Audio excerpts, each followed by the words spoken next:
Third, the diplomatic রিঅ্যালাইনমেন্ট। এই conflict পুরনো অ্যালায়েন্সগুলোকে test করবে এবং নতুন ব্লক তৈরি করবে। রাশিয়া এবং চায়না ঐতিহ্যগতভাবে ইরানকে সাপোর্ট করে in opposition to US influence. ইউএসের European ally like Germany, France যুদ্ধ এড়ানোর জন্য ডিপ্লোম্যাটিক প্রেসার দেবে, যা ইউএসের সাথে তাদের সম্পর্ক ফাটল ধরাতে পারে। সৌদি আরবিয়া এবং ইসরায়েল ইরানকে কমন এনিমি হিসেবে দেখে। ইউএস এর আরও কাছে আসবে। ইন লং টার্ম আমরা একটি স্পষ্ট ইউএস লেড ব্লক এবং একটি চায়না, রাশিয়া, ইরান এক্সিস দেখতে পাবো, যা একটি নিউ কোল্ড ওয়ারের সূচনা করতে পারে। The JCPOA or Iran nuclear deal is now effectively dead.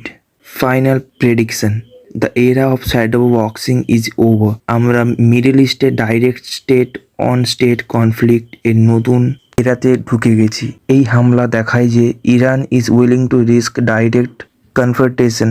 The immediate future depends entirely on the nature and scale of the US next move. Each action will have an equal and opposition reaction.